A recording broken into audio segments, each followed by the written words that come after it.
I need so much. I drown in all the things that I crave that I can't put a name to.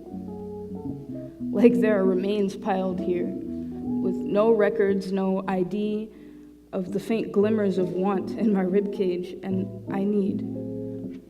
My own two arms can't hold all the things that I shove to the side when no one's looking, hoping, praying that I'll feel real in the morning. Because it's been so long since I touched another human being, this could all just be a dream between alarms.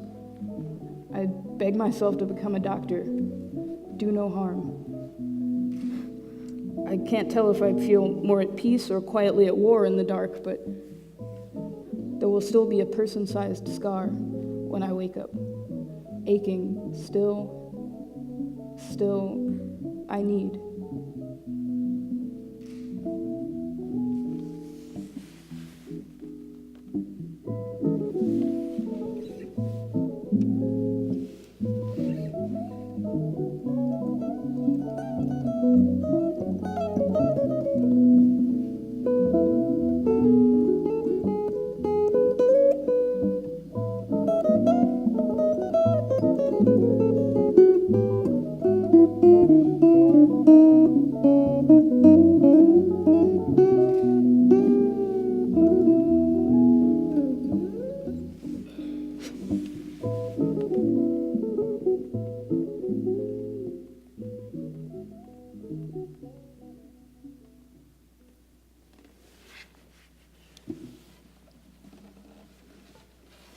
Good evening.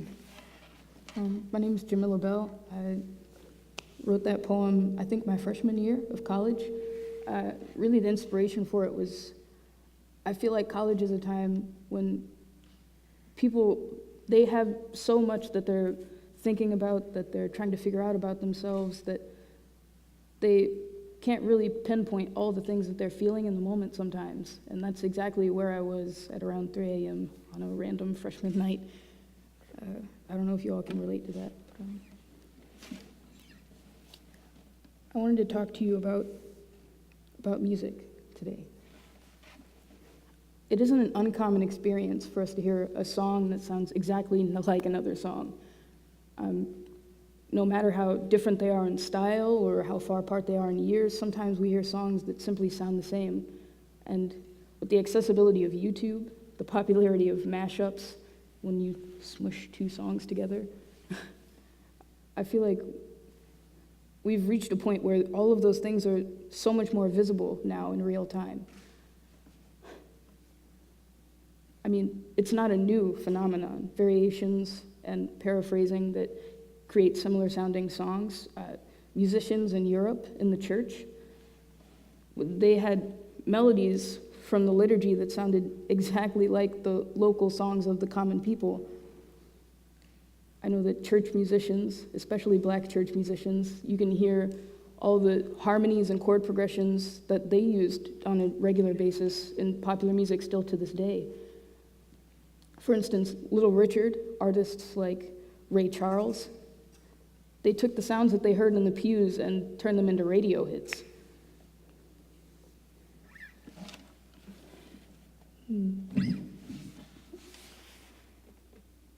This chord progression, for instance.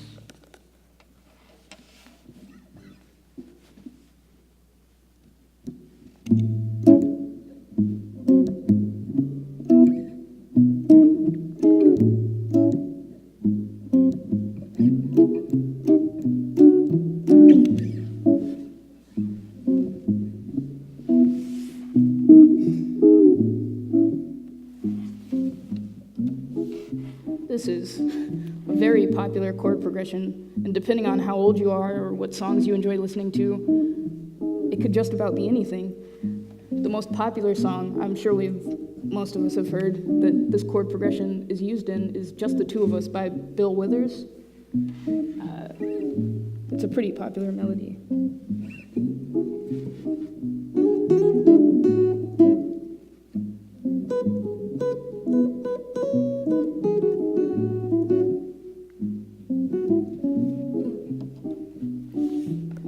And you think, how could it possibly be another song? But the styles vary so much.